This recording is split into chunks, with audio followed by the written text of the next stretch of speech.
Hey guys, tonight we begin with something a little darker, a time of plagues, punishments, and pottage. We're diving into what life was really like during the Middle Ages. Forget the castles and chivalry. Hollywood sold you the truth you probably wouldn't last a single day. So before you get comfortable, take a moment to like the video and subscribe, but only if you genuinely enjoy what I do here. And let me know in the comments where you're tuning in from and what time it is for you. It's always fascinating to see who's joining us from around the world. Now dim the lights, maybe turn on a fan for that soft background hum. And let's ease into tonight's journey together. Congratulations, you've just woken up in the year 1325. The good news, you're alive. The bad news, so are the fleas. Your bed is a half-rotted straw mattress stuffed with bugs and hay that smells like a barn floor, because it was a barn floor 3 months ago. There's no memory foam, no pillows, and definitely no Egyptian cotton sheets. Just a wool blanket that hasn't been washed since last winter, and now weighs roughly as much as a small cow from the accumulated grime. You blink awake as the church bell clangs in the distance. It's the medieval version of an alarm clock, only louder and somehow even less merciful. Your home is a wooden hut with one room, no windows, and a charming open concept floor plan where your family, livestock, and domestic insects all share the same space. The smell. Oh, it's a fragrant symphony, a subtle blend of stale beer, human sweat goat, and something you pray isn't mold, but no, in your soul probably is, scented. Candles haven't been invented, and even if they were, they just melt on your dirt floor.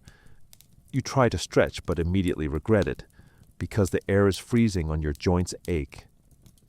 You're 22 years old, which in medieval terms is roughly middle-aged. Your spine cocks like an old wooden door, and your knees sound like a bag of rocks being shaken by a confused peasant. Getting out of bed is a gamble. The floor is either wet from last night's rain, which leaks through the thatched roof, or crusty from something your neighbor's chicken did. Either way, your bare feet are now part of the ecosystem. And privacy. What's that? Your entire family, and maybe a random cousin who just never left, are waking up beside you. There's no bedroom, no curtains, no me time, just communal everything. Welcome to morning in medieval Europe where you're never truly alone, because parasites, rodents, and 8 other people are always with you. And this is just how your day starts. It only gets worse from here. You've managed to crawl out of your medieval haystack of horrors. Congrats. Now nature calls, and it's not calling politely, it's screaming. Here's the part where you start missing the modern bathroom. There's no toilet, no seat, no toilet paper, no flush, not even a mildly resentful plunger in the corner. In the 14th century, relieving yourself is an adventure, a social experiment, and often a small public event. If you're a peasant, your bathroom is likely a wooden bucket behind the house, which is already full because Uncle Wolfstan had a rough night after eating bad turnips. The smell is biblical. You hold your breath, do your business, and then, here's the kicker. Toss it into the street. Yes, the street. You're supposed to shout something like Gardez-vous before dumping it out the window. That's Old French for watch out below. Although frankly, no one ever moves fast enough. Streets in medieval towns are open sewers, a charming river of human waste, animal droppings, and mystery liquids you'd rather not examine. If you're lucky enough to live in a town with public latrines, congratulations. You get to sit shoulder to shoulder with strangers in an outhouse where privacy is a myth, and ventilation is a cruel joke. You might make small talk, but try not to breathe too deeply. Toilet paper, never heard of it. Most people wipe with straw leaves, rags, moss, or if they're feeling especially indulgent, a scrap of wool. Sometimes nothing at all, which might explain why handshakes weren't popular yet. And if you're in a castle, surely it's better. Right, well, sort of. You might have a guard robe, a hole in the wall, that drops your waist directly into the moat. Great idea, except that your enemies know this. And yes, attackers sometimes climbed in through the waist chute. Talk about entering through the back door. So whether you're a farmer or a baron, medieval toileting is a humiliation ritual. It's cold, it's public, it's dangerous, and it's never not disgusting. One slip on a wet stone path and you're face first in humanity's leftovers. And you still haven't brushed your teeth, but we'll get to that next. You survived the toilet. You deserve a reward, right? Maybe a nice breakfast. Something warm, delicious, comforting. Sorry, this is medieval Europe. Nothing is comforting here. Breakfast, if you can call it that, is a grim affair. There are no eggs, Benedict. No coffee machines, sputtering awake, and certainly no avocado toast. You sit down or squat near the fire to a wooden bowl of something that looks like it was scraped off a muddy boot. Welcome to your daily ration of pottage. Pottage is a thick, gloopy stew made of whatever you can find. Grains, root vegetables, maybe a few beans if you're lucky. It's been simmering in the same pot for days, sometimes weeks, and new ingredients are just dumped on top of the old ones. It's less of a recipe and more of an ongoing edible experiment. On the side, a hunk of bread, so hard it could deflect arrows. It's made from coarse rye or barley flour, often bulked up with sawdust. Ground up acorns or other creative ingredients, because wheat is a rich man's fantasy. This loaf is not your friend. You don't slice it. You negotiate with it. What about drinks? You're not sipping orange juice or an oat milk latte. You're drinking beer. Yes, beer at 6 a.m. Why? Because the water is teeming with parasites and filth. So you start your day with weak ale, low alcohol, high survivability. Kids drink it too. No one's happy about it, but at least it won't kill you immediately. Want some meat or cheese? Dream on. That's for Sundays and saints' feast days. And only if your lord is feeling generous. Most peasants don't eat meat more than a few times a year. As for fresh fruit, only when it's in season and not already fermented into wine, and don't even think about spices unless you're royalty. A pinch of pepper costs more than your monthly wages. Salt is valuable enough to be locked away, so you chew your gritty bread gulp, your medieval beer, and try not to think about the rat that may have nibbled your porridge. In the night, breakfast doesn't energize you. It just happens to you. And now that you're properly underfed, it's time to work like your life depends on it, because it absolutely does. So you've eaten your sad medieval breakfast, and now it's time to get dressed. Not that it'll help, your wardrobe consists of exactly one outfit. One, it's a rough wool tunic or linen shift that you've worn every day for months, possibly years. There's no such thing as seasonal fashion. There's just wear this until it disintegrates or gives you a fungal infection. Underwear optional, if you're lucky, maybe a linen undertunic. If you're not well, you're going commando under layers of scratchy, sweaty wool, all lovingly stitched together by someone who probably had no idea what a seam was supposed to look like. There's also no washing machine, no soap, and absolutely no dry cleaner in sight. So your clothes are stained stiff and scented like a compost pile that's been left to marinate in a pigsty. Even if you wanted to wash them, it's not easy. You'd have to haul water from a river or heat it over a fire scrub, your tunic on a board with ashes, or lie and hang it in the sun, which is out approximately 3 days a year. And don't get me started on shoes. If you own any, they're made of untreated leather, barely stitched together, and offer as much arch support as a banana peel. Most peasants just go barefoot through mud, through dung, through medieval landmines, aka sharp rocks, and disease puddles. All this means one thing: your skin hates you. You itch constantly. Fleas, lice, and bedbugs live rauntry on your body. Everyone has them: nobles, lousy monks, itchy children, walking insect farms. No one escapes. You'll be scratching your armpit with a wooden spoon while chatting with the local priest, and no one will even bat an eye. Your skin is raw from rubbing. Your scalp a battlefield of bites. And if you develop a rash, well, too bad. There's no dermatologist, no hydrocortisone, no one to tell you. It's probably scabies. You just keep on suffering, and if you're lucky enough to not get an infection, great. That rash will simply accompany you for the next 6 months, like an unwanted medieval sidekick. Now that you're dressed in misery and wrapped in discomfort, it's time to head outside and start working yourself to death. Now that you're fully dressed in itches and damp wool, it's time to flash that morning smile. Except you don't, because in the Middle Ages, smiling is a dangerous game. Not emotionally dentally.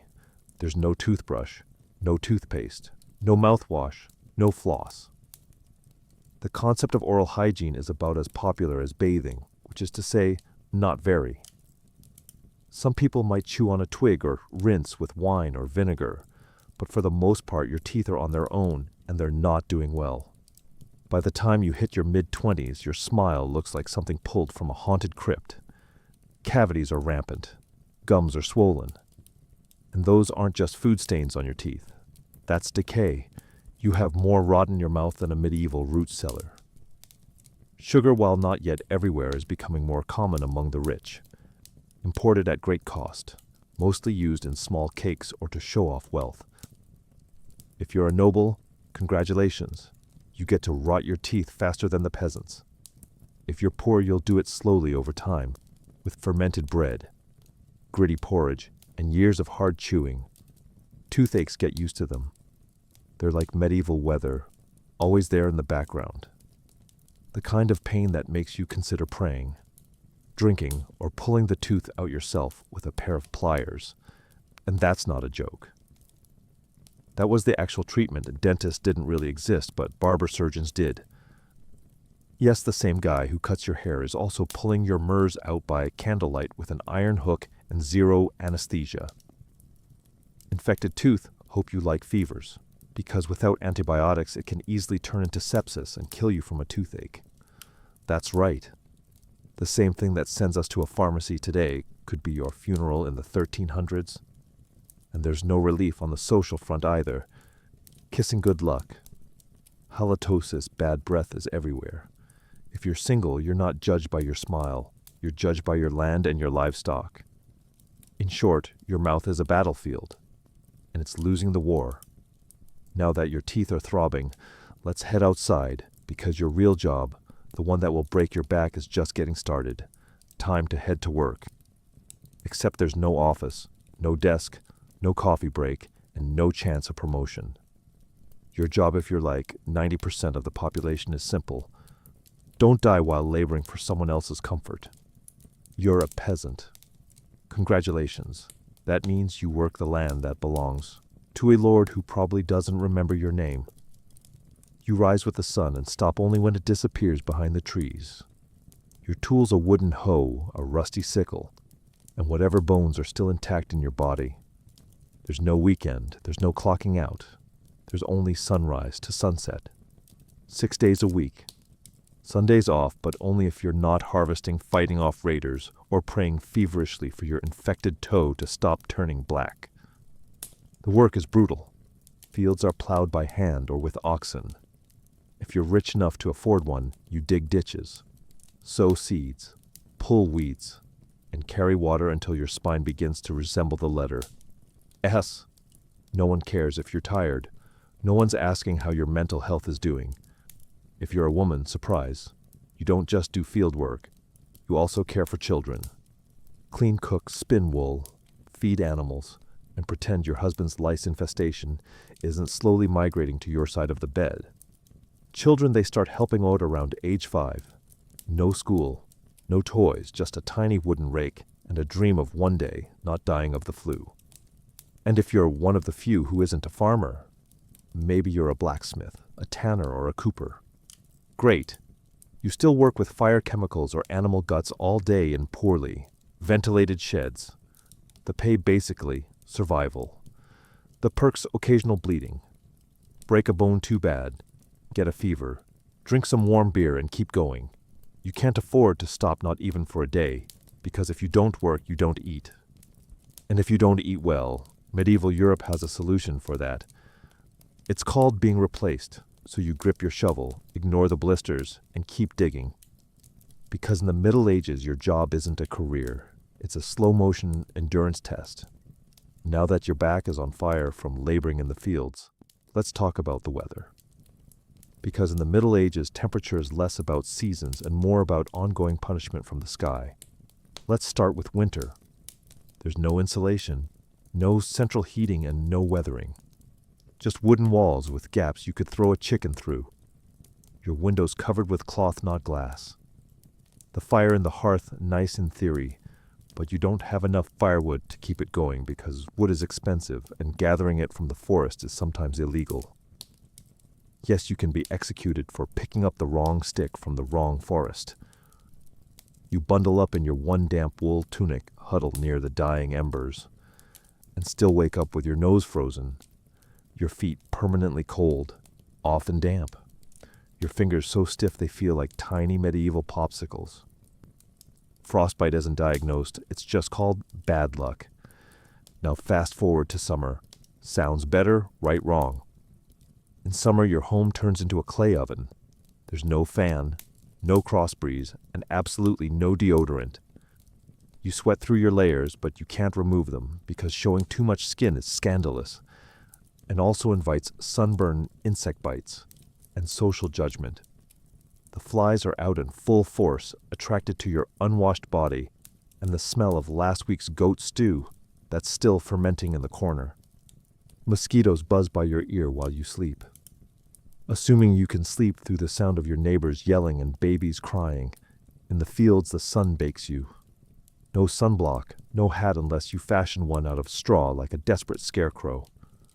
And the worst part, you still have to work. Heat stroke is just called taking a bad turn.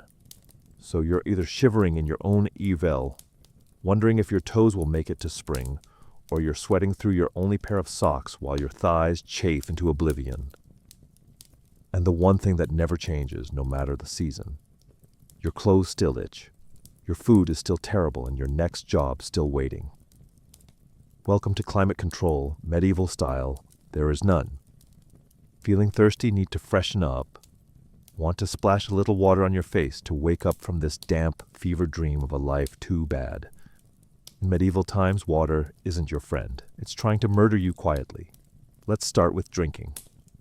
The nearby stream looks fresh, bubbling, and clear, like something out of a fantasy movie. But spoiler alert, it's not upstream. Someone just dumped a chamber pot into it. And if not, then a dead pig is probably decomposing in it. Parasites, bacteria, and the entire microbial army of medieval Europe awaiting in every sip. That's why people drank beer. Yes, beer, even children. But before you imagine medieval kids doing keg stands, understand that it was small. Beer weak in alcohol, strong in the survival. Brewing boiled the water so it was safer than whatever flowed through the town ditch.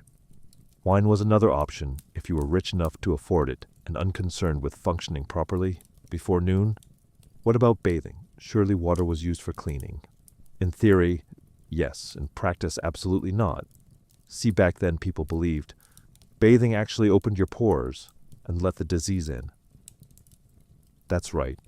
Washing yourself was considered medically risky. You were cleaner, apparently, if you never removed the protective layer of filth caked onto your skin. Communal. Bathhouses did exist, but they quickly gained reputations as places for gossip, scandal, and sometimes full-on medieval extracurriculars. So naturally, the church got involved and shut many down. Even if you did want to bathe, it was a full production. You'd need to fetch water from the well, boil it over a fire, fill a wooden tub that leaked, and then pray no one else in the house used it before you, or worse after. And rainwater collected in open barrels where birds poop, insects breed, and moss thrives. Sounds refreshing, doesn't it? So whether it's going in your mouth, on your body, or onto your crop's water, in the Middle Ages is less of a life source and more of a gamble. One wrong gulp and you're spending your final days sweating in a straw bed, clutching your stomach, and contemplating all your life choices. Next time you sip tap water, raise a glass for our ancestors. They didn't have the luxury of hydration without hazards, so you drank the water. Or maybe you didn't. Maybe you just stubbed your toe on a rock shaped like disappointment. Either way, you're sick. You need help. You you need a doctor. Too bad you live in the Middle Ages where medicine is really just polite torture with a theology degree. Let's start with the diagnosis. Everything wrong with you, whether it's a cough rash, broken bone, or the creeping plague, is caused by your humors being out of balance. The 4 humors were blood phlegm yellow, bile, and black bile. According to medieval science, your health depends on keeping them balanced, like some sort of internal soup got a fever, too much blood. The answer, bloodletting. That's right. Let's drain your life force into a bowl using a dull blade or a hungry leech. And yes, barbers were often the ones doing it. Imagine getting a haircut and a hemoglobin extraction in one sitting. 2 for 1 baby. Feeling sad or anxious? That's clearly an excess of black bile. The cure: laxatives, maybe a warm herbal purge, or just prayers and a cold compress while everyone avoids eye contact with you and starts carving your coffin. No, if you break a bone or get a nasty wound, you're in real trouble. There's no anesthesia unless you count passing out from pain. Surgery is done with knives that haven't been cleaned since the Crusades. Tools are heated over fire, not for sterilization, but because they just look scarier that way. Antibiotics centuries away, germ theory not invented yet. They think disease comes from bad air, or God being annoyed with your moral failings. Got a stomachache must have been your sinful thoughts. Hope you like confessing while vomiting. If your condition gets worse, you'll be treated with more leeches, possibly some crushed beetles, and a priest at your bedside giving last rites just in case. At this point, they're preparing for the cure known as death.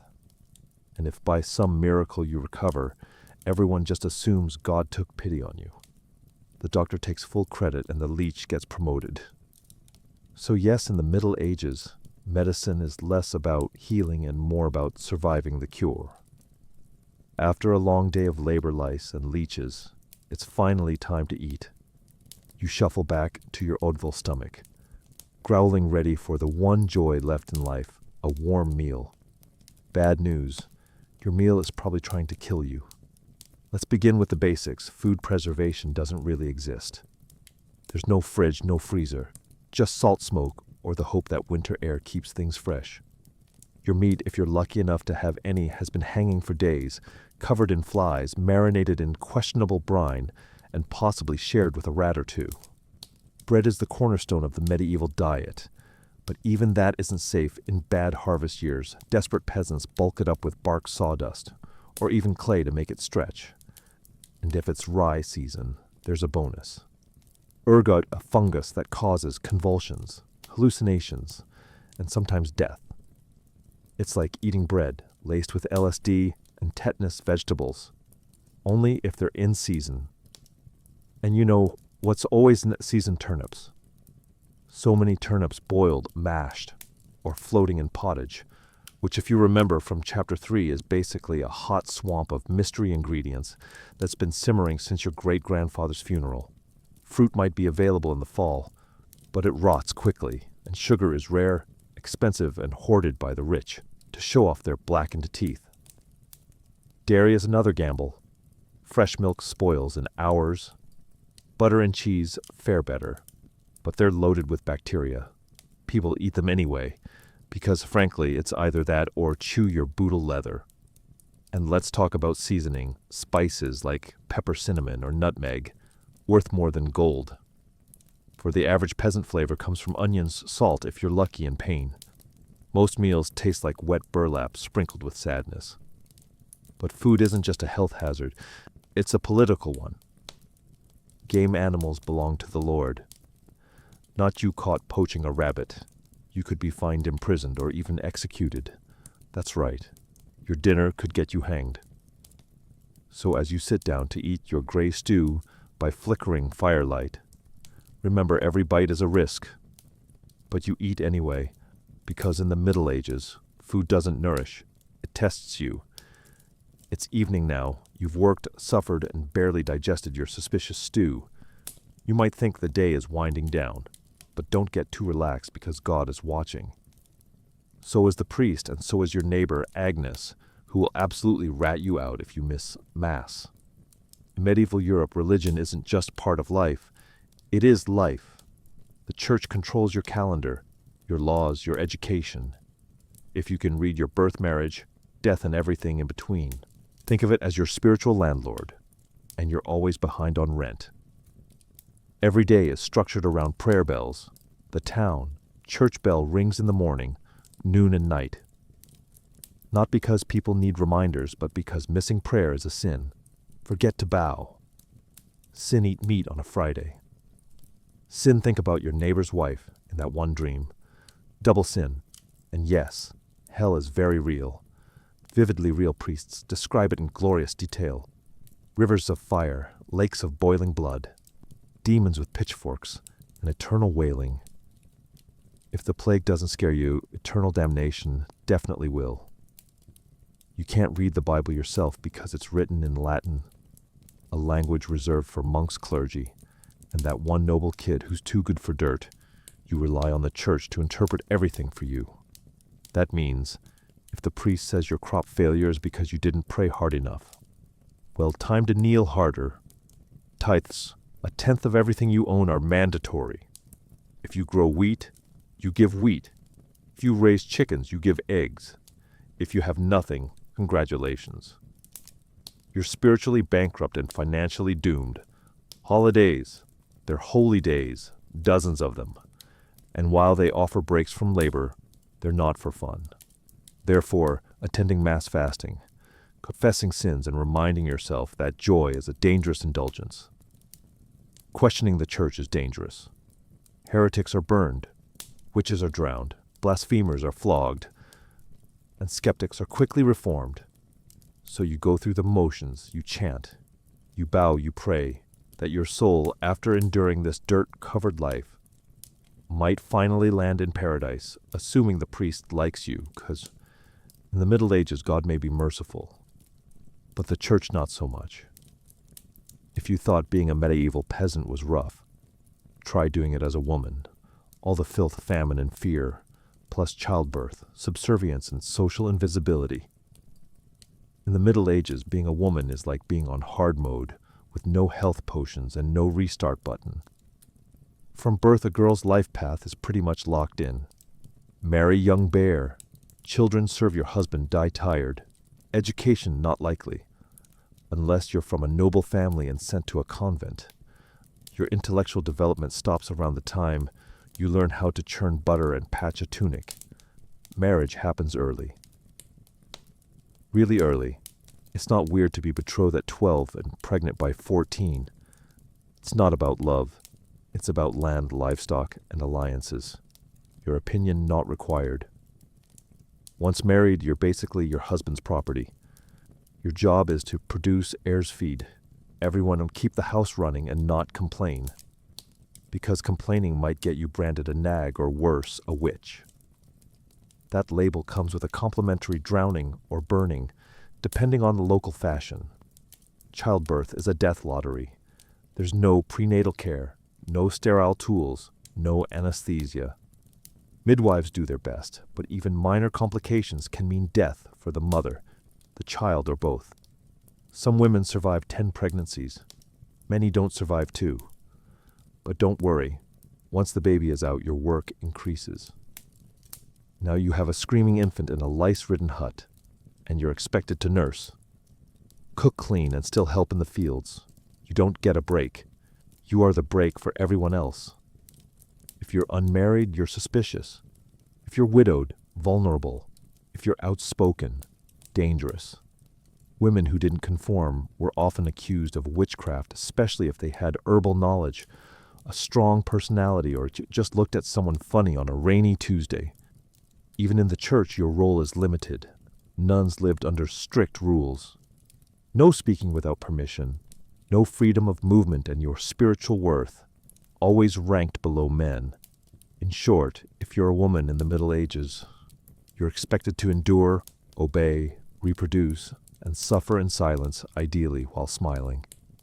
Because even in a time of universal suffering, women were somehow expected to suffer gracefully. So far you've battled filth, starvation, social injustice, and possibly a goat. But just when you think your day can't get any worse here, comes violence. Loud, bloody, and often completely acceptable by medieval standards.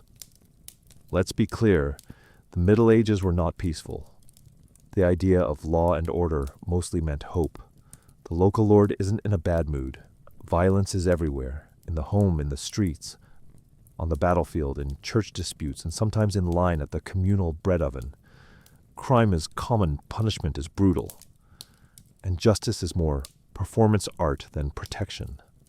Steal a loaf of bread. You could lose a hand accused of lying. Your tongue might get pierced. Gossip too much.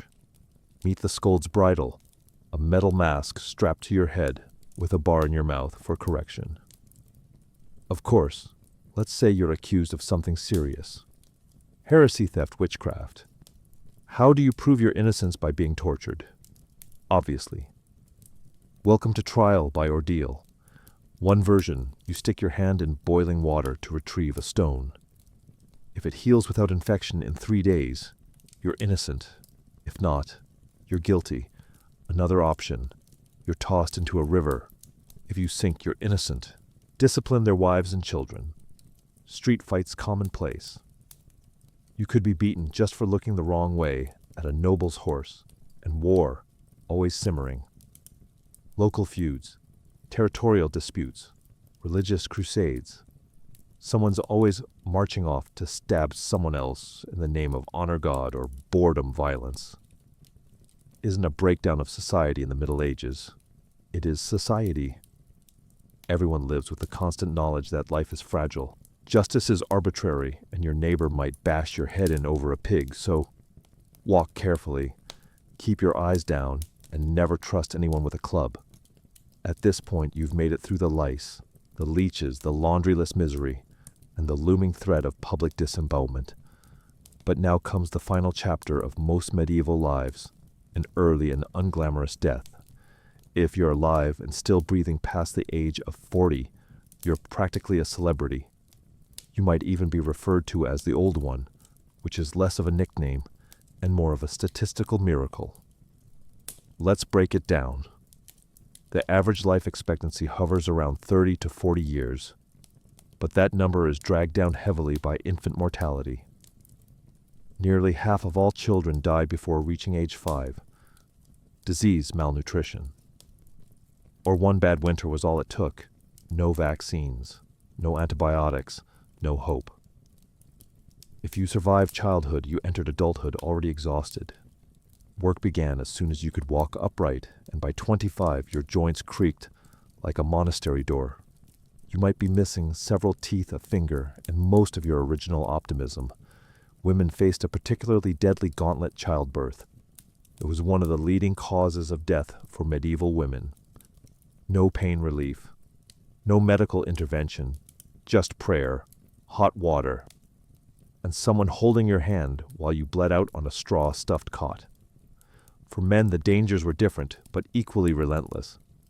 Farming accidents, infections from minor wounds, and neighbors' drunken rage. A crusade gone sideways. Even walking to the market could be risky if you crossed paths with a bored bandit or an angry tax collector. Death could also come quietly from the plague which turned cities into cemeteries overnight, or from famine which could last entire seasons, thinning out entire villages, or from bad luck like eating spoiled grain and spending your final hours hallucinating and screaming at the walls. And funerals, you were lucky if you got one. Bodies were often buried quickly to avoid disease. No embalming, no polished coffins, just a hole, a few murmured prayers, and a shallow mound of earth if there was enough space left in the churchyard. So yes, in medieval times, life was brutal, short, and constantly under siege by death in all its casual forms. You didn't retire, you just stopped showing up. And speaking of exits, let's move on to your final chapter. The medieval dream dies, so how's your day been? You've woken up in filth, relieved yourself into a bucket, brushed your teeth with wishful thinking, nearly passed out from hunger.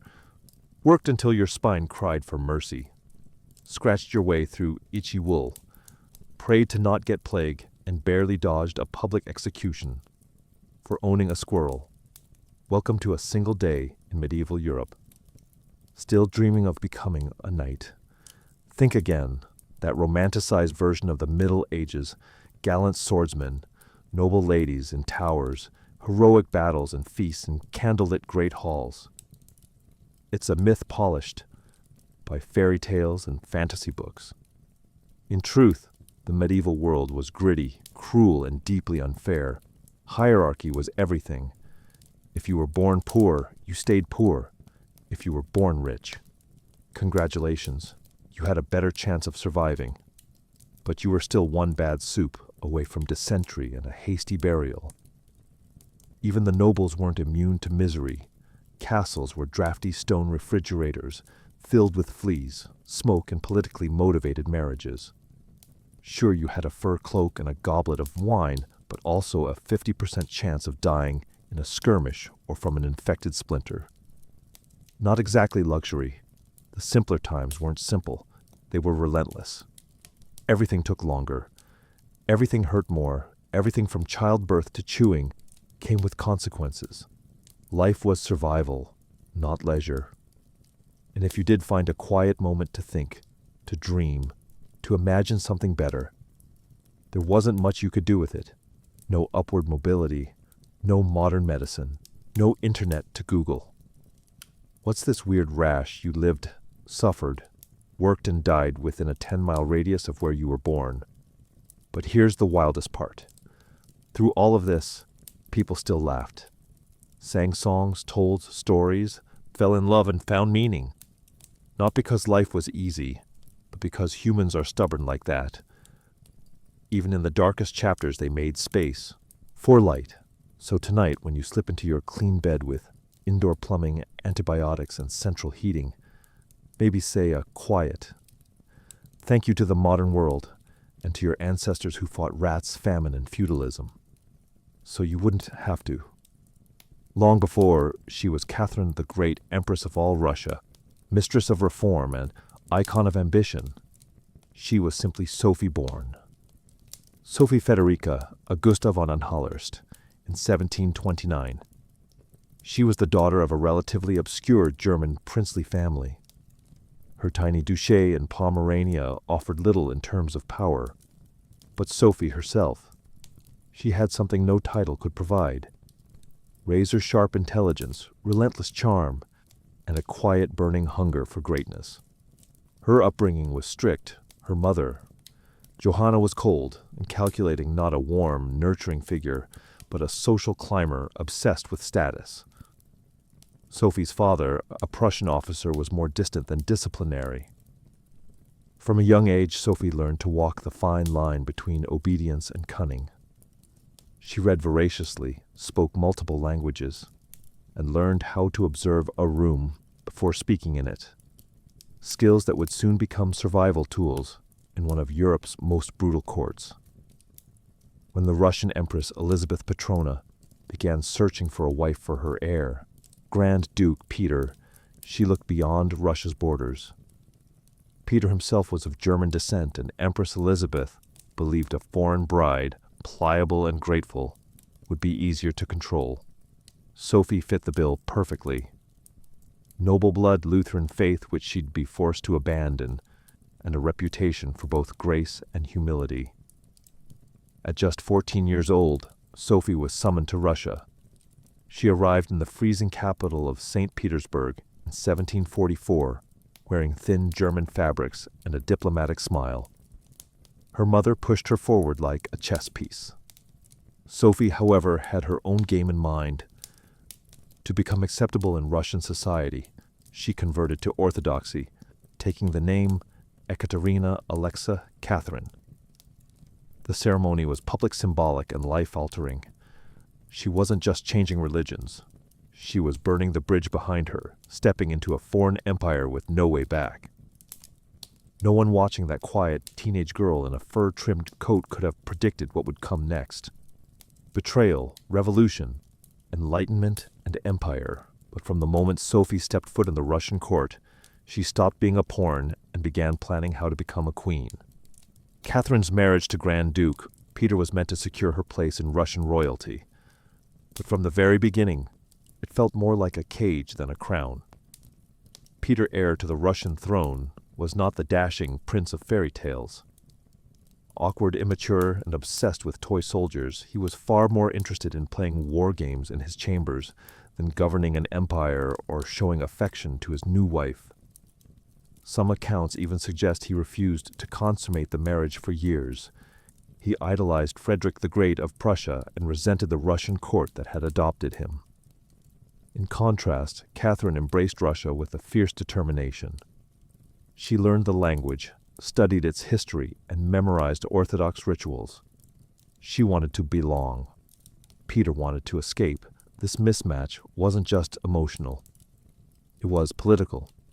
The Russian court was a viper's nest of gossip. Paranoia and brutal power games, Empress Elizabeth still ruled with absolute authority, but her health was in decline. Everyone knew a transition was coming, and everyone had an agenda. Catherine was watched constantly. Her letters were read, her friendships monitored, and her every move scrutinized. She couldn't trust her husband. Her mother, who was still whispering in her ear on behalf of foreign interests, or even her servants. In this world, alliances could turn into accusations overnight. But Catherine was no fool. She learned to play the court's games quietly, cultivating allies in the shadows. She charmed military officers, made friends with scholars, and developed a reputation for dignity and restraint, a stark contrast to her husband's childish tantrums and open contempt for Russian traditions. Behind closed doors, Catherine began reading Enlightenment thinkers like Voltaire and Montesquieu. While others saw her as a young consort, she was building a vision, not just for herself, but for Russia, a nation of strength, education, and reason. But there was one problem. The longer Peter lived, the longer Catherine remained in limbo, a powerless wife to a man unfit to rule. So she waited, observed, and planned. She knew the Russian throne wouldn't be inherited. It would have to be taken in 1762, after nearly 2 decades of waiting, watching, and quietly maneuvering. Catherine saw her moment and seized it with breathtaking precision. Empress Elizabeth had died, and Peter III, was finally Tsar. But his reign began unraveling almost immediately. In just a few short months, Peter alienated the church, offended the nobility, insulted the army, and lavished praise on Prussia, Russia's longtime enemy. He reversed key policies, humiliated the clergy, and talked openly about divorcing Catherine to marry his mistress. The court, already wary of his erratic behavior, turned cold. The army, filled with generals loyal to Catherine, grumbled in corridors. Even ordinary Russians, devout and patriotic, saw Peter as a foreign puppet who mocked their traditions. Catherine, watching all of this unfold, made her move. In July of that same year, while Peter was away at his summer palace, Catherine launched a bloodless coup d'etat. Supported by key military officers, including her lover Gregory Olaf and his influential brothers, she rode through St. Petersburg in full regalia, was proclaimed Empress Catherine II, and won the allegiance of the powerful imperial guard. Peter, caught off guard and without allies, surrendered within days. He was taken into custody and shortly after found dead under mysterious circumstances. Officially, it was reported as a hemorrhoidal colic. Unofficially, it was murder. Catherine was now empress by birth, not by marriage, but by will, wit, and audacity. It was unprecedented. A foreign-born woman with no legitimate claim had taken the Russian throne without a single battle. But her real challenge was just beginning. She had to transform that bold grab for power into a lasting legacy. Would Russia accept her? Would the nobility respect her? Could she hold the empire together without falling victim to the same fate as her husband Catherine, understood that power gained through intrigue could be lost just as easily? She needed to rule not as a schemer, but as a visionary. And so began her transformation from a careful conspirator to a reforming empress, one who would redraw borders, embrace the Enlightenment, and redefine what it meant to be a woman in power. Once Catherine had the crown, she could have rested on her power, but she didn't. She had something bigger in mind than simply sitting on a throne. She wanted to transform Russia, and not just militarily or politically, but intellectually. While Peter had worshipped Frederick the Great and toy soldiers, Catherine idolized Voltaire, Diderot, and the bold thinkers of the Enlightenment. She believed in reason, progress, education, and the role of a monarch as a servant of the people, even if she herself ruled with absolute authority. Catherine didn't just read Enlightenment philosophy. She lived it. She corresponded directly with Voltaire for over 15 years, flattering him while defending her autocracy. She invited Diderot to her court and even purchased his entire library to support him financially.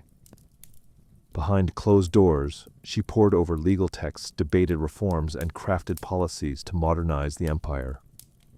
Her early reign was filled with efforts to codify Russian law. She formed the Legislative Commission in 1767, an ambitious project intended to rewrite the entire legal code of Russia. Catherine's own Nakasas, or instruction, was a political manifesto. In disguise, one that spoke of equality before the law, the dangers of torture, and the responsibility of rulers to serve the common good. For an empress in 18th century Russia, it was radical, but Enlightenment ideals had to survive the realities of Russia, a vast, feudal, deeply conservative land ruled by nobles who liked their serfs exactly where they were, beneath them.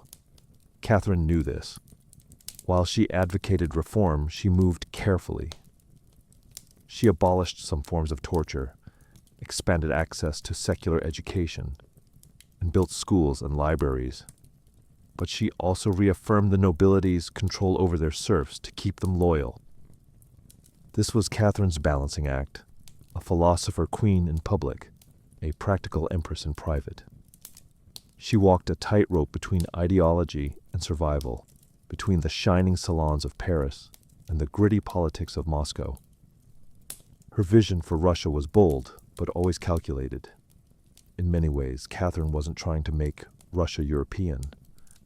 She was trying to make Russia modern on her terms, and that meant reformed. But with an iron hand and a velvet glove, Catherine wasn't content with reforming Russia from within. She wanted to expand it outward to make it an empire worthy of fear, admiration, and envy. Where Peter the Great had opened a window to the west, Catherine aimed to knock down the walls under her leadership. Russia's borders stretched wider than ever before. She waged wars not just to defend her crown, but to reshape the map of Europe. One of her most significant campaigns was against the Ottoman Empire. These wars, fought in waves throughout the 1760s and 1770s, weren't just about territory. They were about influence. Catherine saw herself as the liberator of Orthodox Christians living under Muslim rule, and as the rightful protector of Eastern Europe under generals like Alexander Suvorov and Gregory Pimpkin.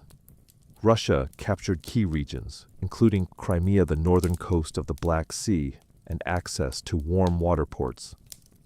Something Russian czars had coveted for generations. These victories weren't just military, they were symbolic. With each conquest, Catherine sent a message. Russia was no longer the distant backward cousin of Europe. It was a continental force. She also turned her gaze westward. In a series of deals and diplomatic maneuvers, Catherine participated in the partitions of Poland, carving up the struggling Polish-Lithuanian Commonwealth, along with Austria and Prussia. By the end of the Third Partition in 1795, Poland was erased from the map, and Russia claimed vast new lands and millions of new subjects. But Catherine didn't just conquer with armies. She also colonized with ideas. New cities were built. Trade routes were expanded. German settlers were invited to cultivate Russian farmland. The empire became a mosaic from the icy Baltic to the sun-drenched shores of the Black Sea. And through it all, Catherine remained the central force, reading reports, issuing orders, and personally overseeing the shape of her expanding empire. Critics would accuse her of being power-hungry, even imperialistic. But to Catherine, expansion wasn't ambition. It was destiny. A great ruler, she believed, was measured not just by ideas, but by borders. She didn't just want to rule Russia. She wanted to remake it as a civilized empire, feared by its enemies, respected by its peers, and loyal to her alone. For all her brilliance and power, Catherine the Great was just as famous for what went on behind palace doors. And no, not all of it was whispered in libraries. Catherine's private life became one of the most talked about aspects of her reign. She had lovers, not just one or two, but a carefully curated parade of them. Many decades younger, often handsome, and sometimes politically influential. She didn't hide them. In fact, she often rewarded them with titles, estates, and pensions if they behaved well. If not, they were quietly dismissed, sometimes with a polite thank you and a promotion. Among the most important of these lovers was Gregory Pimpkin, a man as brilliant as he was bold. Their relationship blurred the lines between romance, politics, and partnership. Some historians believe they may have even married in secret. Together they shaped military campaigns, colonization, projects, and the transformation of southern Russia. P.M. Pekin wasn't just a lover, he was her co-ruler in many ways. Still, Europe couldn't look past the scandal. Gossip swirled, satirical pamphlets painted her as lustful, insatiable, even unhinged. And after her death, the rumors only got worse, the most infamous being the completely false and grotesque tale involving a horse spread by her enemies to smear her legacy. But why the obsession? Simple Catherine was a woman who wielded power unapologetically, and in a world where female rulers were expected to be either saintly virgins or tragic figures, she refused to play the role. She lived, loved, and ruled on her own terms, and that made her dangerous.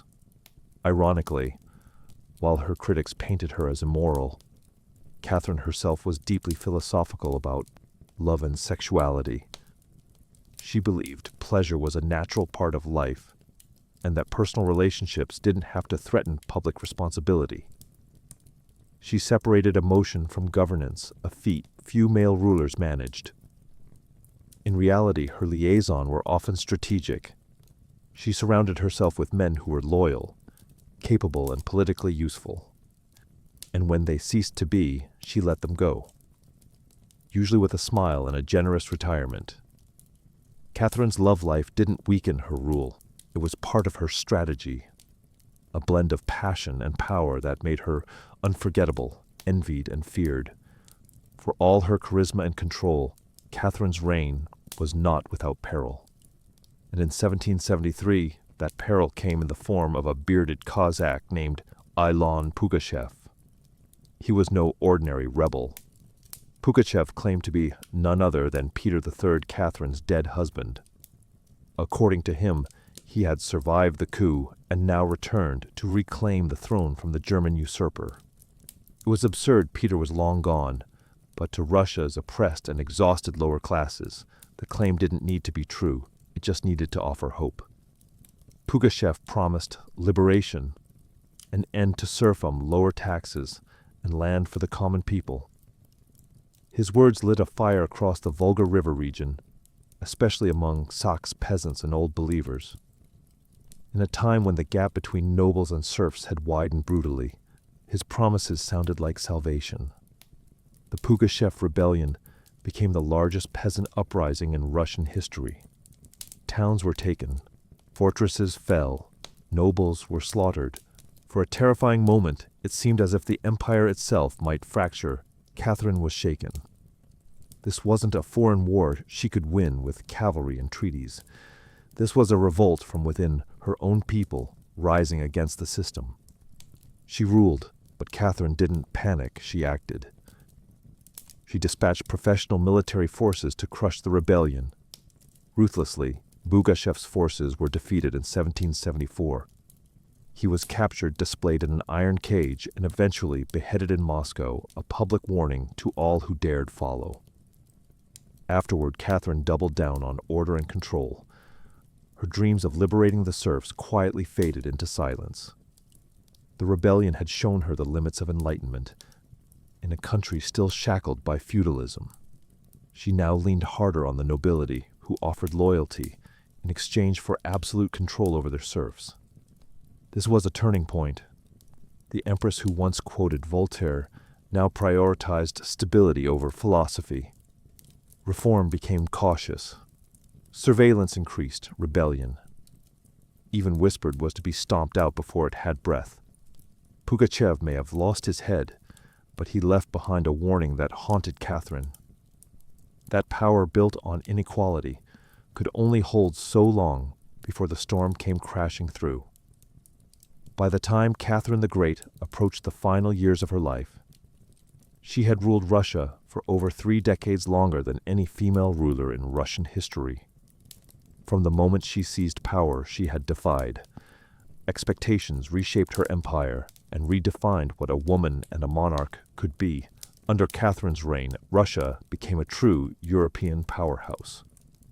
Its territory expanded by over 200,000 square miles, swallowing Crimea, parts of Poland, and stretches of the Black Sea coast. These weren't just military wins. They were strategic pivots, securing warm water ports and reshaping trade. But her legacy wasn't only drawn on maps. Catherine left a cultural mark as well. She helped found the Hermitage Museum, amassed one of the greatest art collections in Europe, and corresponded with the greatest minds of the Enlightenment. Her court became a center of sophistication, art, and intellectual ambition. In a country often viewed as backward by Western Europeans, Catherine put Russia firmly on the cultural map. She modernized education, founding schools for girls, and promoted the printing of books. She introduced smallpox inoculation to Russia, even publicly receiving the vaccine herself, an act of scientific bravery in her time. Yet her reign was also one of contradictions. While she admired Enlightenment ideals, she never freed the serfs. In fact, she extended serfdom deeper into Russia's territories. Her reforms, while impressive, remained mostly top-down, designed to polish the empire without truly transforming its foundations. Still, Catherine's rule brought stability and ambition. She understood that power was not inherited. It was crafted, managed, and constantly defended. She ruled not by divine right, but by force of will, political brilliance, and relentless calculation. She was called many things: a user, a tyrant, a reformer, a seductress, but above all, she was effective. When she died in 1796, Russia was wealthier, larger, and more formidable than it had been in centuries. She left behind a throne secure, an empire expanded, and a legend that would endure for centuries. Catherine didn't just reign. She ruled with intellect, strategy, and an unapologetic grip on history. And in doing so, she became more than an empress. She became a myth for all her power, expansion, and enduring legacy. Catherine the Great was still at her core, a woman navigating a man's world and reshaping it in her image. Behind the imperial portraits and state decrees was someone deeply aware of how precarious her position was. She was not born Russian. She came to the throne through a coup. She ruled an empire that didn't want a woman in charge. And yet, she not only endured, she thrived. Catherine was never content to be ornamental. She read constantly, wrote endlessly, and never stopped learning. Her daily schedule was intense. Hours of reading reports, corresponding with foreign powers, editing state papers, and managing a court filled with rival factions. She wasn't content to simply sit on the throne. She worked the throne like a stateswoman born to it. She was also in many ways lonely. She surrounded herself with courtiers, lovers, and artists. yet wrote in her memoirs of how few people she could truly trust. Her son Paul, whom she distrusted and kept away from state matters, grew into a man she feared would undo all her progress. Her greatest emotional partnership with Gregory Pimpkin faded into deep friendship, but his death in 1791 left a wound that never truly healed.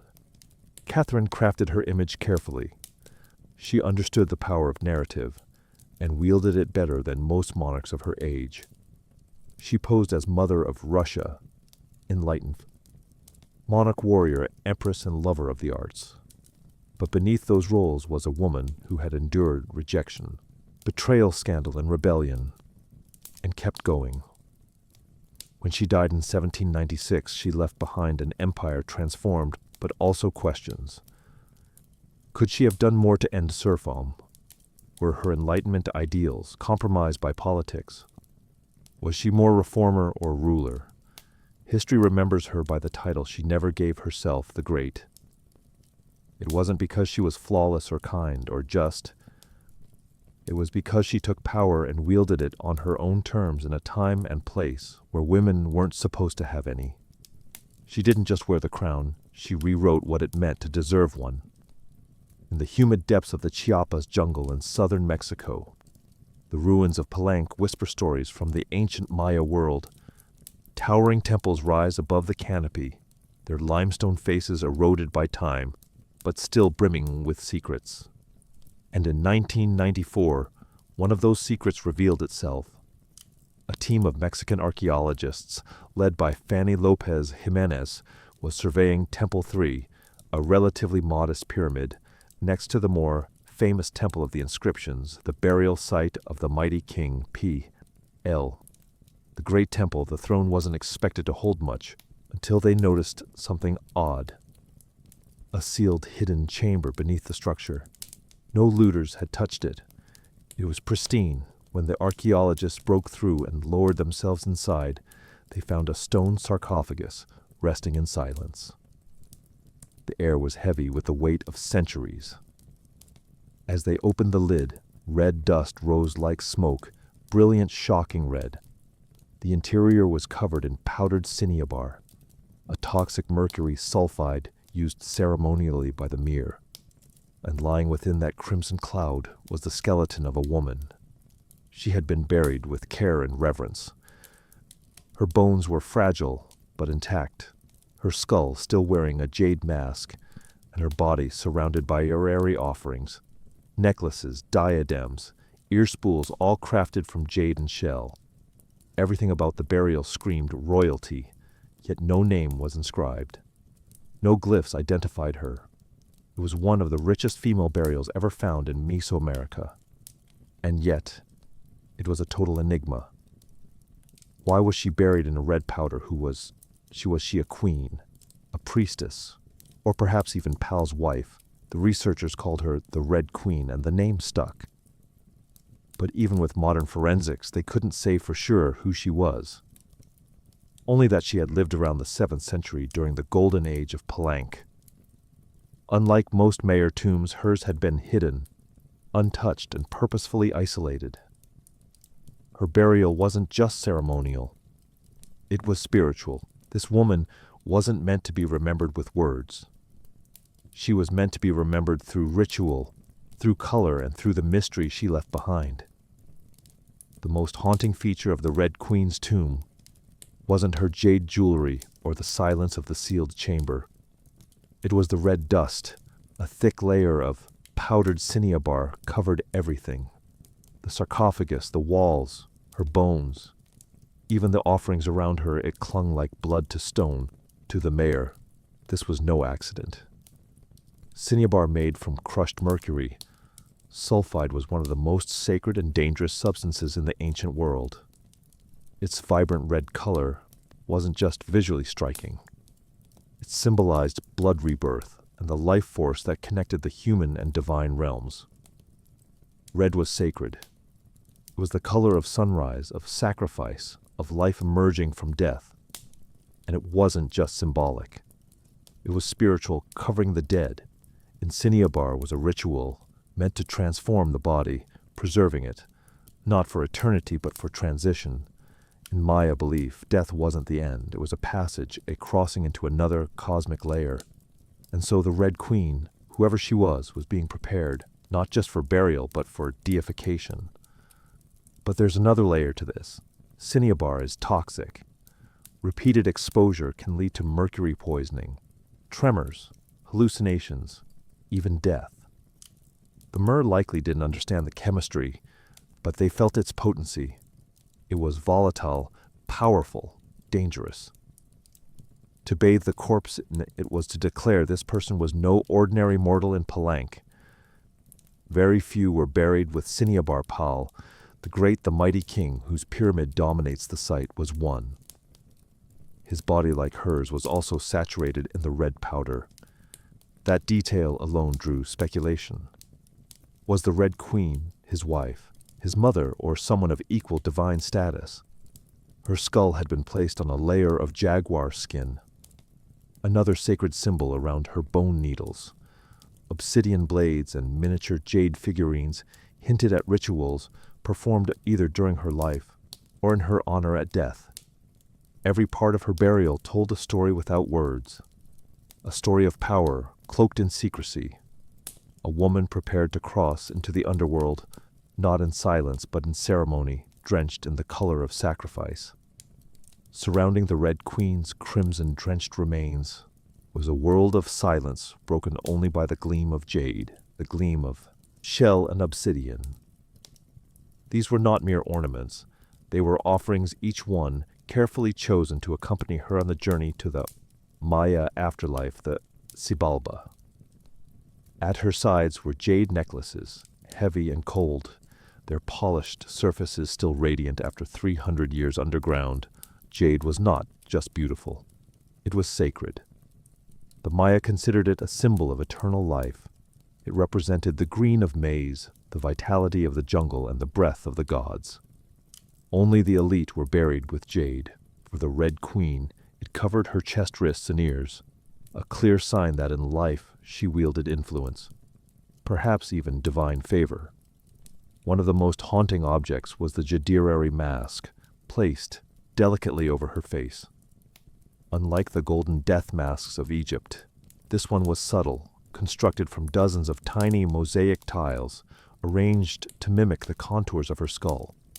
The mask served a ritual function, to protect the soul, to preserve identity, and to present her as divine in the eyes of the gods.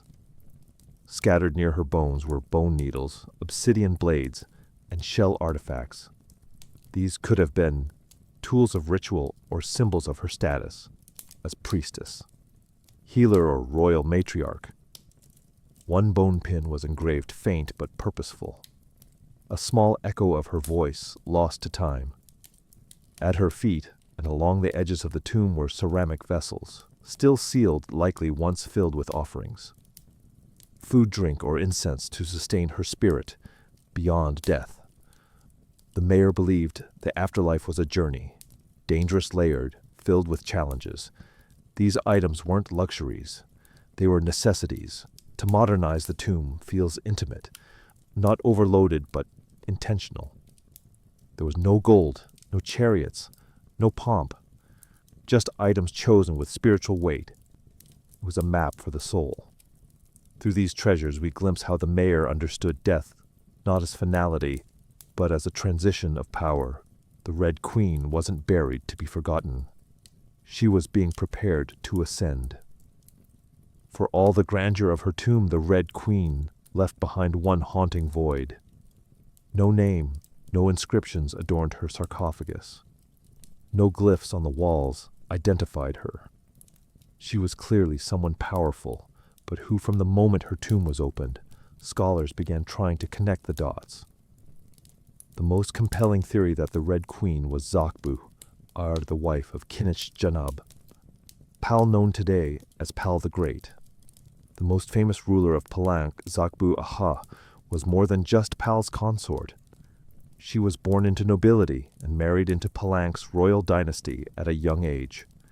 She bore at least 3 sons, all of whom held high status, and she played a key ceremonial role during her husband's reign. If anyone could be buried with such honor, it was her. Supporting this theory was the tomb's location, just a few feet away from Pal's own grand burial in Temple of the Inscriptions. The proximity suggests a deliberate pairing, husband and wife rulers, even in death. And then there's the cinnabar. Only 2 burials in Palanque were found with such intense cinnabar coverage, Pal and the Red Queen. It's unlikely this was coincidence, but here's where the mystery deepens. DNA tests were conducted on both sets of remains in hopes of confirming the connection, but the results inconclusive. The woman's bones showed no direct maternal link to Pal, but that didn't rule out a spousal relationship. After all, marriage does not require shared blood. Some have argued she could have been Sakuk Pal's powerful mother, who ruled Palanque before he came of age. Others suggest she may have been a high priestess or a sister or a royal ancestor whose name has simply been lost to history's erosion. Still, the evidence points most strongly to Taku'au, a queen by title, a mother of kings, and a spiritual counterpart to Pal. The lack of a name may not be an oversight. It may have been intentional. In Maya cosmology, the soul lived on, not through monuments but through ritual symbol and the whispers of the earth. And so the Red Queen remains suspended between legend and truth.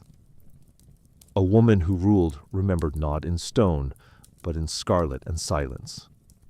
To understand the Red Queen, we must understand the world she came from. A world where Maya, women, especially royal ones, held more influence than many realize. In Maya civilization, politics was often a family affair. Royal women weren't merely passive consorts. They were diplomats, priestesses, and power brokers. They conducted rituals, sponsored temples, and played crucial roles in maintaining dynastic legitimacy. Their bloodlines were political capital used to forge alliances and secure claims to the throne. Take Sakuk, for example, the mother of Pal the Great. When the throne of Palanque was left vacant, she took power herself and ruled as queen regent until her son came of age. She wasn't a placeholder. She was a ruler in her own right, issuing decrees and overseeing construction projects. Without her, Pal may never have risen at all, and she wasn't an anomaly. Across the Maya world, in places like Yakilan Nanjo and Calakmul inscriptions, show women performing major ceremonies, engaging in warfare, diplomacy, and sometimes ruling outright. They were often portrayed in stele and murals, dressed in elaborate headdresses, and regalia standing beside kings as equals, or sometimes above them. Their words were carved in glyphs. Their names were remembered until they weren't. By the time Spanish conquistadors arrived, centuries later, much of that memory had eroded. The colonial lens saw native women as silent figures in a Mala-dominated world. But the archaeology tells a different story, one of complex gender roles where power was negotiated, not simply inherited. This context casts the Red Queen in a new light. She may not have ruled in name, but her burial, rich, sacred, and positioned beside Pal, suggests she was a central pillar in the royal order. Her jade mask wasn't just decoration. It was a symbol of identity, of power, held in life and protected in death. Her bloodline may have been the very glue that held Palanca's dynasty together. In Maya civilization, a queen wasn't just a queen. She was a keeper of sacred lineage, a voice in ceremony, and often the bridge between gods and men. The Red Queen may be nameless, but in her world, she was never voiceless. The Red Queen wasn't just buried with treasures. She was buried in architecture, rich with purpose, layered with Maya cosmology, ritual symbolism, and intentional design. Her tomb wasn't merely a grave, it was a gateway to eternity. Her body was discovered inside Temple Third, one of the smaller pyramids within the heart of Palanque. Yet its proximity to Temple of the Inscriptions, the resting place of Pal the Great, is telling. These temples weren't built randomly. Their positioning was sacred, guided by astrology, myth, and dynastic legacy. Temple the Thigh rises modestly compared to its grand neighbor, but it hides something even more intimate. A sealed crypt untouched by Ludders, perfectly preserved. It was constructed deep within the temple's core, accessible only by a steep, narrow staircase. The descent into her tomb feels almost symbolic, a ritual journey downward into the underworld. The chamber itself is stark, made of cut stone, sealed tightly for over 130 years. No glyphs or murals cover the walls. No ornate carvings tell her story. But perhaps that silence is intentional. This was a space not for the living to interpret, but for the dead to transform. At the center, her sarcophagus sits like an altar crafted from limestone.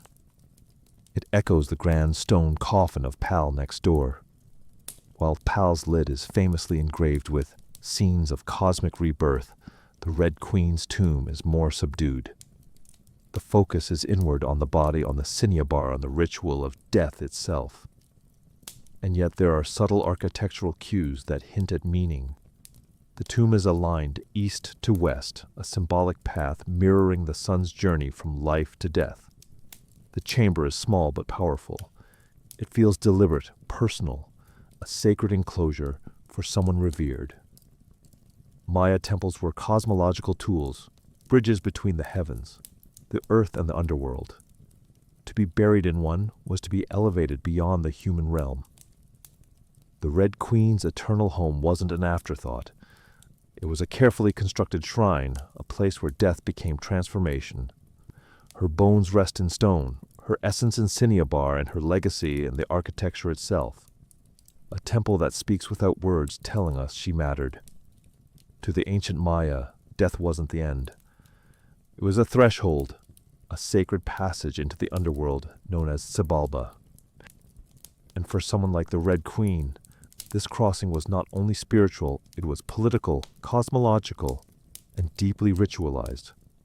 Burial rituals were carefully choreographed events rooted in myth and meant to guide the soul through the treacherous layers of the underworld. Maya texts and iconography tell us that Cibala was no peaceful afterlife. It was a maze of darkness, rivers of blood trials, and gods of death. Only those properly buried, ritually prepared, and spiritually equipped could make the journey successfully. The Red Queen was buried wrapped in cinnabar, encased in stone and surrounded by offerings, all signs of an elite burial. But there's more, the presence of bone needles and obsidian blades in her tomb hint at auto-sacrifice, rituals, possibly symbolic tools representing rites she had performed in life, or that were reenacted at her burial to empower her spirit.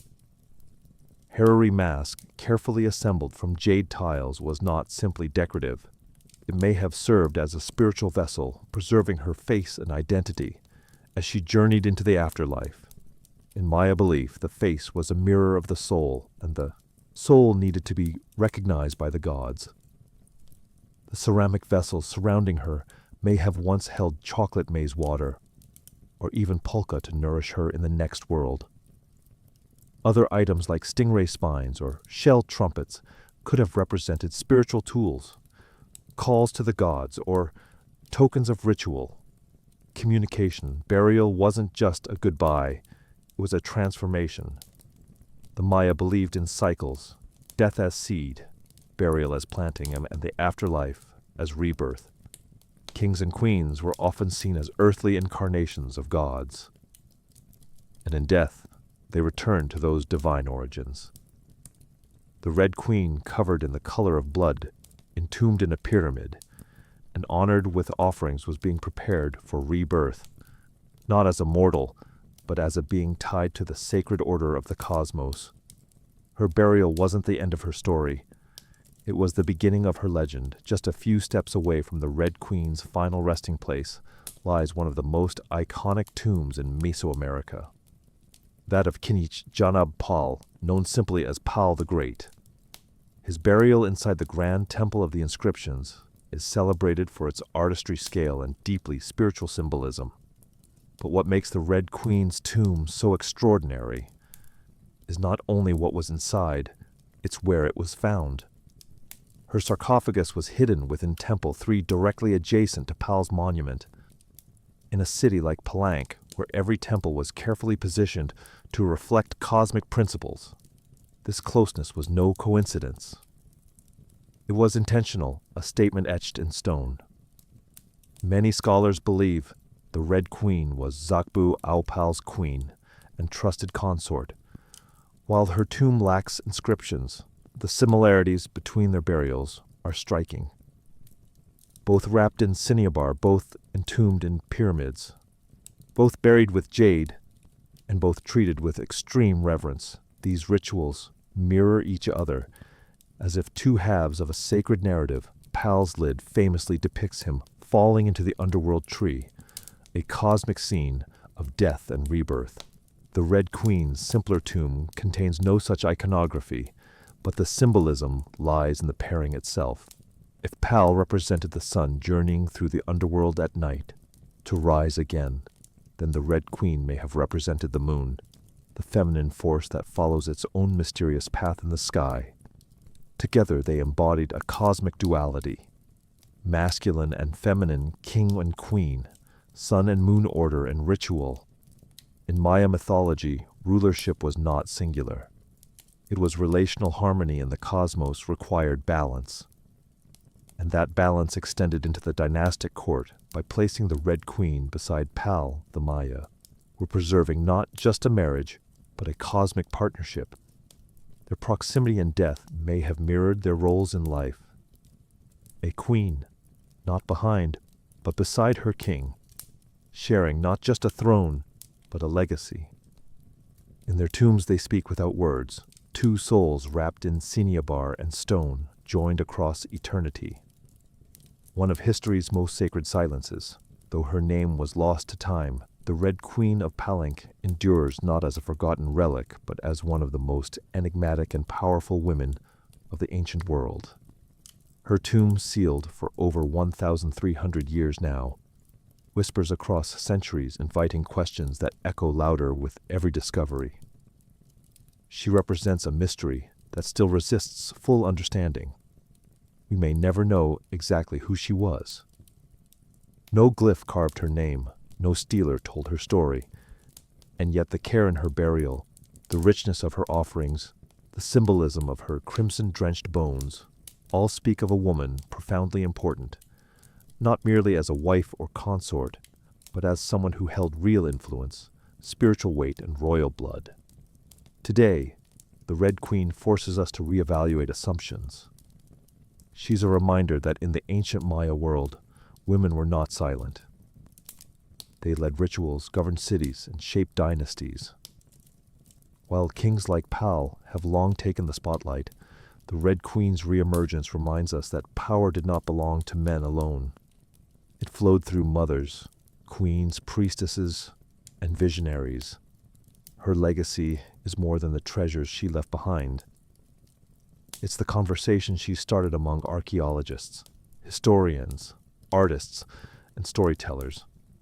Every jade bead, every layer of cinnabar, every architectural choice in temple that tells us something deliberate. This woman mattered, and perhaps that's the most extraordinary part of her story. Not what we know, but what we still don't.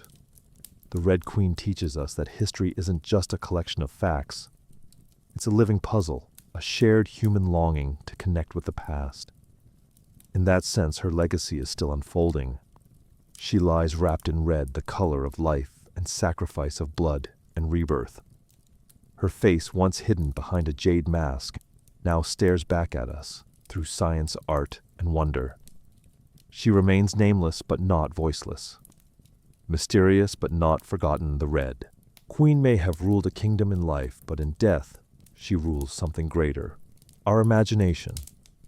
Her tomb was sealed in stone, her story was written in silence. And still, somehow she speaks, Frida. Carla was born on July 6, 1907, in the vibrant district of Coyoacan, then a village on the outskirts of Mexico City. Her childhood home, the Casa Azul, the Blue House, was filled with color contradiction and quiet strength.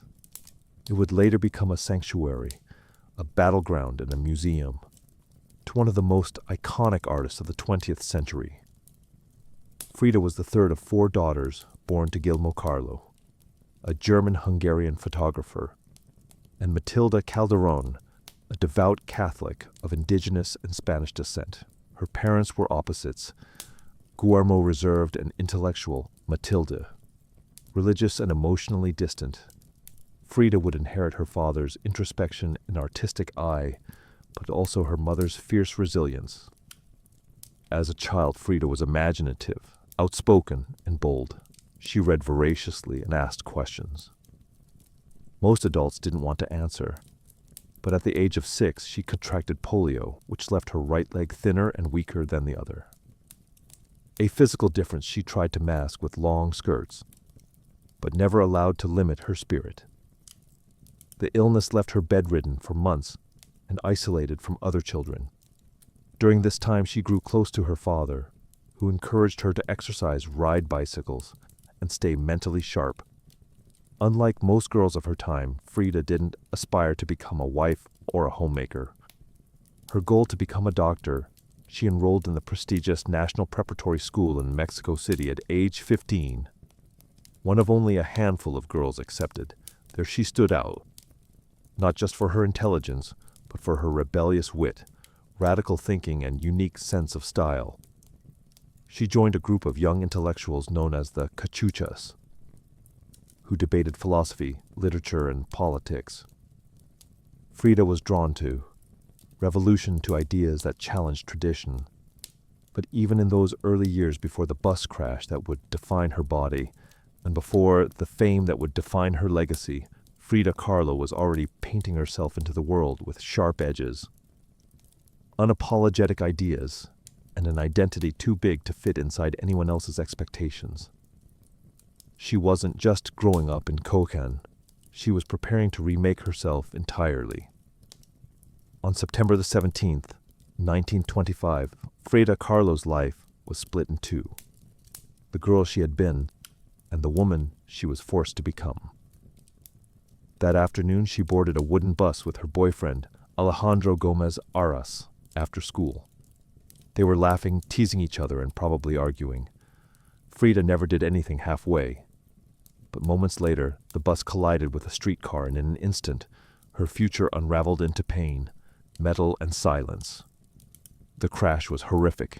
The streetcar crushed the bus against a wall, splintering wood and flinging passengers. Frida was impaled by an iron handrail. It entered her left hip and exited through her pelvis. Her spinal column fractured in 3 places. Her right leg shattered. Her foot dislocated. Her collarbone and ribs broke. Her shoulder was dislocated. Her abdomen was pierced. She was just 18 years old. A man covered her with a borrowed overcoat. Someone else noticed her body was sparkling, not from blood, but from the gold powder she had been carrying in a pouch. It had exploded on impact, dusting her broken form in what looked like glittering ash. Frida was taken to the Red Cross hospital and underwent numerous surgeries over the following months. She spent weeks in a body, cast flat on her back, immobile, writhing with infection and uncertainty. The future she'd imagined of becoming a doctor slipped further away with every passing day. But in that stillness, something began to stir. Her father gave her brushes. Her mother rigged a special easel to hang above her bed. A mirror was placed on the canopy so she could see herself, and there lying in plaster and agony. Frida began to paint, first out of boredom, then out of obsession. Her first subjects were her own reflection, because she was all she had. But what emerged wasn't vanity, it was survival. The crash had broken her physically, but it had also opened a door into her own mind, her own body, and eventually into the surreal language of pain and identity that would define her art. The girl who wanted to heal others now began healing herself, one brush stroke at a time. As Frida Kahlo lay encased in plaster and steel, a body fighting itself with every breath, she began to paint. What started as a form of therapy soon became a language. and that language was deeply personal, brutally honest, and often hard to look at, which was precisely the point. Frida didn't paint pretty flowers or polite landscapes. She painted pain, her pain, physical, emotional, and existential. Her first subjects were self-portraits, not because she was vain, but because, as she famously said, "I paint myself because I'm so often alone, and because I am the subject I know best." Her early works were small in scale, painted on tin or wood panels inspired by Mexican ritos. Devotional paintings meant to tell stories of suffering and miracles. Frida turned this tradition inward. Her body became the canvas. Her emotions became the altar. She painted herself as split, as pierced, as bleeding. In one painting, she is impaled by nails like a modern-day martyr. In another, she floats in a barren landscape, tethered to a broken column, a metaphor for her shattered spine. She painted herself, weeping, fractured, decapitated, and bare, but never passive, always watching. Her pain was not sanitized. She painted the ugliness of trauma with beauty, defiance, and even humor. Each piece was a reclamation of her body, her experience and her identity as a woman, in a world that often tried to define her. But Frida wasn't just telling her story. She was inventing a new kind of visual narrative, one that blended Mexican folk art, surrealism, medical illustration, and symbolism. Her paintings became dreamlike autopsies of her soul, framed in color, culture, and myth. By the time she recovered enough to walk again, albeit painfully, Frida was no longer the girl who had wanted to be a doctor. She was an artist, and her art was unlike anything anyone had seen. She had taken the worst thing that had ever happened to her and turned it into a source of creation. Frida Kahlo didn't just paint her pain. She made the world look at it, and in doing so she turned her suffering into a sacred act of self-expression. In 1928, still recovering, still painting, and just 21 years old, Frida Kahlo met the man who would become the most profound and turbulent relationship of her life, Diego Rivera.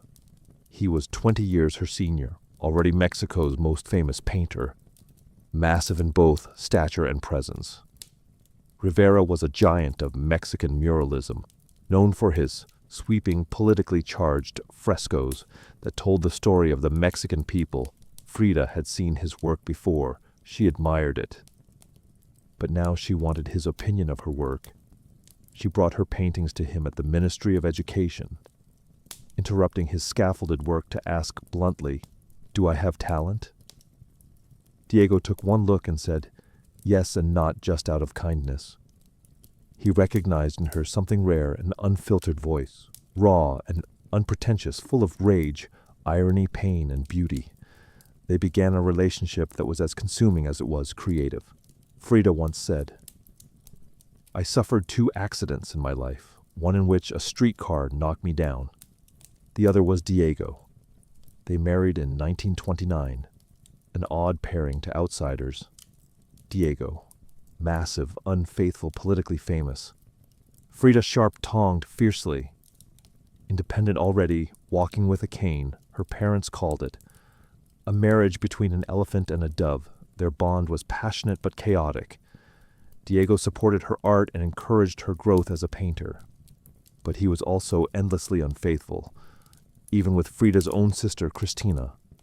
Frida was devastated, and in return, she took lovers of her own, both men and women, including rumored affairs with Leon Trotsky and painter Georgia O'Keeffe. They divorced in 1939, then remarried a year later with different terms.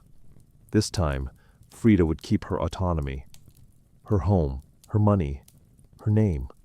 Their second marriage was less about traditional love and more about creative partnership and mutual understanding. Despite the betrayals and the heartbreak, Diego remained a constant force in Frida's life. He challenged her, he wounded her, but he also believed in her as an artist, as a revolutionary, and as a woman who could redefine what painting could be. Together they were not peaceful, but they were legendary. In the 1930s, Frida Kahlo followed Diego Rivera on a journey north to San Francisco, Detroit, and New York as he completed high-profile mural commissions. These years abroad brought her face-to-face with American industrialism, wealth, and the contradictions of capitalism, and they left her with deep political discomfort. Frida was a proud Mexican nationalist, a committed communist, and an admirer of indigenous traditions. The opulence she witnessed in the United States, especially while the Great Depression ravaged much of the country, only deepened her sense of disillusionment. In letters home, she mocked the culture's materialism and obsession with appearances. She missed the grit color and contradiction of Mexico. While Diego painted enormous murals on factory walls, Frida began to paint smaller, quieter revolutions, deeply personal works on tin and canvas. Her style solidified, sharp, surreal, emotional, and intimate. It was during this time that she produced some of her most iconic self-portraits. Frida didn't just paint herself for vanity. She painted herself to survive. Her identity became her landscape, with her body constantly in pain from her accident. Multiple surgeries and a failed pregnancy in Detroit, she turned inward. Her portraits showed her bleeding, fragmented, exposed. Yet her face was always calm, always direct, unapologetic. One of her most powerful works, Henry Ford, hospital shows her lying on a hospital bed, crying, surrounded by floating symbols of loss. A fetus, a snail, medical equipment, a cracked pelvis. It was raw, graphic, and deeply emotional, a canvas that bled with truth. Back in Mexico, Frida immersed herself in leftist politics. She and Diego welcomed Leon Trotsky into their home while he lived in exile. Frida wore Tijuana dresses, traditional indigenous garments, not just as fashion, but as a political and cultural statement. Her art was never disconnected from her beliefs. Her identity, her body, and her ideology all intertwined in her work. While Rivera was painting murals of revolution, Frida painted its human cost, the body in pieces, the mind on fire, and the self always staring back. In exile and in illness, she became not just a painter of pain, but a painter of resistance. When Frida Kahlo returned to Mexico in the late 1930s, she was no longer just Diego Rivera's wife. She had become something else entirely, a force, an artist whose work radiated with raw honesty, surreal symbolism, and cultural identity. Back in her homeland, she stepped fully into herself. Her Casa Azul in Coyoacan became a sanctuary of color and contradiction. Bright cobalt walls, yellow trim, Aztec statues in the garden, monkeys and parrots wandering freely. The house was a living extension of Frida's imagination. It was a blend of tradition and rebellion, elegance and earth. Here she surrounded herself with pre-Columbian artifacts, exodos, folk art, and revolutionary books. She wore bold Tijuana dresses, flowers into her hair, and painted amid the scent of copal incense and the sounds of mariachi on the street outside. This period marked an explosion of creativity. Her paintings became more intricate, more symbolic, and more political. Works like the two Fridas revealed a divided self, one in European dress with a bleeding heart, the other in indigenous clothing, strong and composed. It was Frida's visual autobiography, a portrait of love loss and heritage. In 1939, she exhibited her work in Paris, where artists like Picasso, Breton, and Kandinsky praised her fiercely original style. But even among the surrealists, Frida stood apart. When André Breton tried to label her as one of their own, she pushed back. They thought I was a surrealist. She said, "But I wasn't. I never painted dreams, I painted my own reality." She painted Mexico, not the romantic postcard version, but the living, breathing country she adored. Her work pulsed with symbolism, skeletons, hummingbirds, heart's thorns, corn, and blood. She honored the indigenous roots of her homeland while unmasking the violence of its past and present. But even as her artistic voice grew stronger, her health continued to decline. Multiple surgeries, infections, and chronic pain became daily realities. Still, she painted through it, propped up in bed, torso bound in corsets. Fingers clenched around the brush, Frida had returned to Mexico not to rest but to reclaim her power through paint, through politics, and through her fearless embrace of the self. As the 1940s wore on, Frida Kahlo's body continued to betray her. Her spine was deteriorating. Her right leg was constantly infected. She underwent more than 30 surgeries in her lifetime, often in grueling succession. At times, she was bedridden for months, encased in body casts or immobilized by traction devices that stretched her bones apart. But still she painted. Each canvas during these years became both a release and an act of resistance. Her works grew darker, more defiant. She painted with a clarity sharpened by pain, refusing to hide behind metaphor. In the broken column, she presents herself split down the middle, her body pierced with nails, a cracked ionic column replacing her spine. Yet her face is stoic, her gaze unflinching. Pain for Frida was no longer just a subject. It was her companion, her antagonist, her muse. Her political voice also grew louder. She joined the Mexican Communist Party, marched in demonstrations, wrote fiery letters, and called out imperialism and injustice. When her health no longer allowed her to walk, she appeared at protests in a wheelchair, defiantly holding signs and shouting slogans. In 1953, Frida was given her first solo exhibition in Mexico, a long overdue celebration of her art. But her health was so fragile, doctors told her she couldn't attend. So she did what only Frida would do. She arrived by ambulance, carried in on a stretcher and placed in the center of the gallery, on her hospital bed. Dressed in traditional finery, surrounded by her own work, she greeted guests with tequila laughter and that fire still burning in her eyes. Her final paintings were both childlike and harrowing. In Marxism Will Give Health to the Sick, she painted herself wearing a steel corset cradled by the hands of Marx, casting away symbols of oppression. Her last known work was a still life of sliced watermelons, one piece bearing the words, "Viva la vida, long live life." Even in the face of death, she remained defiant, joyful, and political. Frida Kahlo's last portraits weren't just self-portraits. They were acts of revolution, painted in pain, but always signed with life. On July 13, 1954, at the age of 47, Frida Kahlo died in the same place she had been born, La Casa Azul in Coyoacan. The official cause was listed as a pulmonary embolism, but those closest to her whispered of something deeper. She had been ill, yes, but also exhausted by pain, by surgeries, by the long war with her own body. Just days before, she had attended a political protest against the CIA coup in Guatemala. Weak and wheelchair-bound, she insisted on going, her clenched fist raised in the air. Revolution remained her final heartbeat. Her last diary entry was brief but piercing. "I hope the exit is joyful, and I hope never to return." Reda's funeral was held at the Palacio de Bellas Artes, Mexico's most prestigious cultural institution. Her body, draped in the red flag of the Mexican Communist Party, was watched over by friends, family artists, and revolutionaries. Diego Rivera was inconsolable. He called her the greatest love of his life, even as his betrayals had nearly broken her.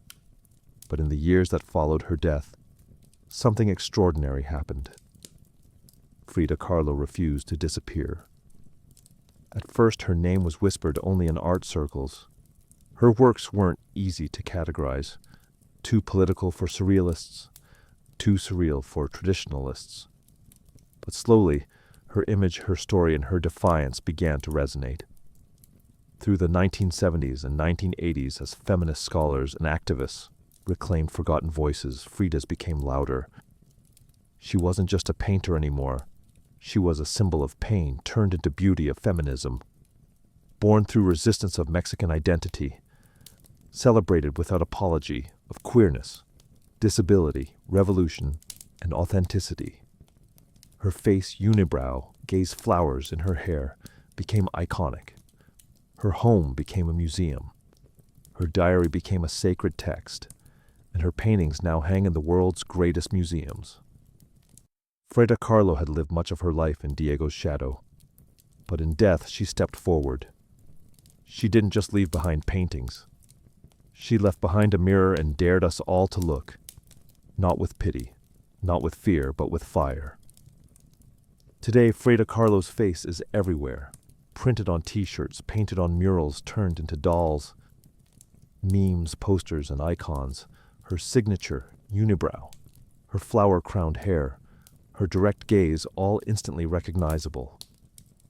But what makes her legacy powerful isn't just that people know. Her face is that they recognize the truth behind it. Frida didn't try to be flawless. She didn't fit into boxes. She wasn't conventional, and she didn't care to be. In a world that demands perfection, she gave us realness raw, messy, vibrant, angry, joyful, contradictory realness. She celebrated what made her different. Her disability, her queerness, her politics, her culture, and turned it into art that transcended borders and decades. She's become more than an artist. She's a global symbol of defiance, feminism, cultural pride, and creative resistance. For queer communities, she's a fearless bisexual icon who lived openly and unapologetically in a time that demanded silence. For women, she's a reminder that power doesn't require permission. For disabled artists, she's proof that pain can fuel the brush, not stop it. And for Mexico, she's a daughter reclaimed fierce, folkloric, and forever part of the national soul. Her paintings, once dismissed as too strange or too personal, are now among the most revered in the world. Works like the Two Frieders self-portrait, with thorn necklace and hummingbird, and the broken column aren't just seen. They're felt deeply by anyone who has ever suffered and needed to turn that suffering into something sacred. She lived in the margins and turned them into center stage. She embraced contradiction. A communist who wore gold, a woman betrayed who loved again, and a body in pieces with a soul unbreakable. And through it all, she painted not just with color, but with conviction. Frida Kahlo never asked to be a symbol. She simply told the truth about herself. And in doing so, told the truth for millions of others who had never seen themselves reflected in art before. Now, when we see her face, we see courage. We see color. We see resistance. We see Frida not gone, but immortal.